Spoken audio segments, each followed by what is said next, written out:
ঈদুল আজহা ও গ্রীষ্মকালীন ছুটির কারণে দেশের সব শিক্ষা প্রতিষ্ঠান বর্তমানে বন্ধ রয়েছে।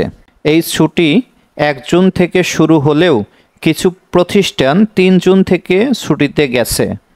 আগামী কিছুদিনের মধ্যেই এইসব প্রতিষ্ঠান পুনরায় খোলার কথা রয়েছে। এই ছুটির মধ্যেই দেশে আবারও করোনা ভাইরাসের সংক্রমণ বাড়ছে। বিশেষ করে নতুন ভ্যারিয়েন্ট নিয়ে উদ্বেগ তৈরি হয়েছে। ফলে শিক্ষা প্রতিষ্ঠানগুলোতে ছুটি বাড়ানো হতে পারে এমন গুঞ্জন চলছে। তবে শিক্ষা মন্ত্রণালয় জানিয়েছে, এখনই ছুটি বাড়ানোর কোনো পরিকল্পনা নেই, বরং স্বাস্থ্যবিধি মেনে শ্রেণী কার্যক্রম শুরু হবে। এ বিষয়ে নির্দেশনাও ইতিমধ্যে সংশ্লিষ্ট অধিদপ্তর থেকে পাঠানো হয়েছে। 2025 শিক্ষাবর্ষের ক্যালেন্ডার অনুযায়ী প্রাথমিক বিদ্যালয় খুলবে 23 জুন এবং মাধ্যমিক বিদ্যালয় খুলবে 19 জুন। ইতিমধ্যে দেশের সরকারি বেসরকারি কলেজগুলো 15 জুন থেকে খুলে গেছে। মাদ্রাসাগুলোর ছুটি মোট 25 দিনের।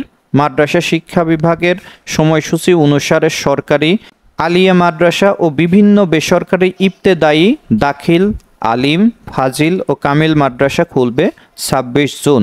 এদিকে করোনা ও ডেঙ্গুর বিস্তার রোধে মাধ্যমিক ও উচ্চশিক্ষা অধিদপ্তর মাউসি 6টি নির্দেশনা দিয়েছে।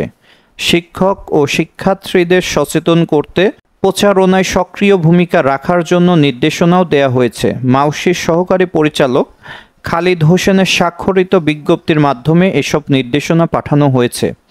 এছাড়াও জাতীয় বিশ্ববিদ্যালয় কর্তৃপক্ষ সবাইকে অফিস চলাকালীন সময়ে মাস্ক পরিধান বাধ্যতামূলক করেছে এবং দাপ্তরিক সভাগুলো অনলাইনে, বিশেষ করে জুম অ্যাপে আয়োজন করার নির্দেশ দিয়েছে। ভিডিওটি ভালো লাগলে লাইক এবং শেয়ার করুন, সাবস্ক্রাইব করে পাশে থাকুন, কমেন্ট করে আপনার মূল্যবান মতামত জানান। দেখা হবে নতুন কোনো আলোচনায়। আল্লাহ হাফেজ।